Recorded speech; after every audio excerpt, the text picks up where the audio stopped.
मनोज जरांगेंकडून प्रसाद लाड यांना चर्चेचं निमंत्रण. मराठा आंदोलक मनोज जरांगे यांनी प्रसाद लाड यांना चर्चेचं निमंत्रण दिलेलं आहे. तसेच गावागावात सुरू असलेल्या बैठका 23 तारखेपर्यंत स्थगित केल्याची माहिती जरांगे यांनी दिलेली आहे.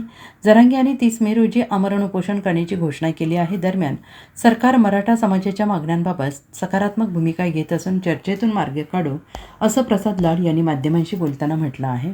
त्यामुळे आम्ही सरकार विरोधात नसून जर सरकार आमच्या मागण्या मान्य करत असेल तर आंदोलन करण्याची गरज नाही. प्रसाद लाड यांनी 23 तारखेपर्यंत मुख्यमंत्र्यांकडून सर्व मागण्यांची मंजुरी घेऊन अंतरवाली येथे यावे असे निमंत्रण जरांगे यांनी दिले आहे. मात्र आमच्याशी दगाफटका करू नका, आम्ही सहसा कोणालाही बोलवत नाही, तुम्हाला निमंत्रण दिलेलं आहे असं जरांगे यांनी म्हटलेलं आहे. तर या गोष्टीवरती विश्वासच ठेवत नाही. सरकार कोणत्या वेळेस काय डाव टाकायला लावी एखाद्या आमदाराच्या माध्यमातून यावरती आपण विश्वास ठेवायचाच नसतो.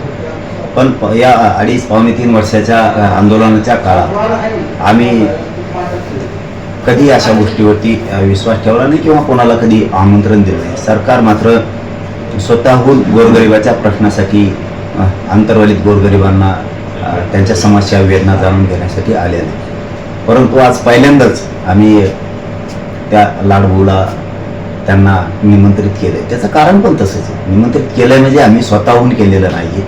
त्यांचं असं म्हणणं होतं लाडभाऊंचं की 100% मुख्यमंत्री साहेब चर्चेतून मार्ग काढणार. पत्रकार बांधवांनी त्यांना 2दा-3दा विचारलं, मंजुऱ्या मिळणार, मान्य करणं मागण्या, म्हणजे हो 100% करणार. मुख्यमंत्र्यांना देवेंद्र फडणवीस साहेबांना सुद्धा भेटायची गरज नाही आहे, 100% करणार. कारण त्यांनीच सांगितलंय कारण सुद्धा की माझ्या समाजाचे प्रश्न आहेत. म्हणजे त्यांनी असं सांगितलं की मी मराठा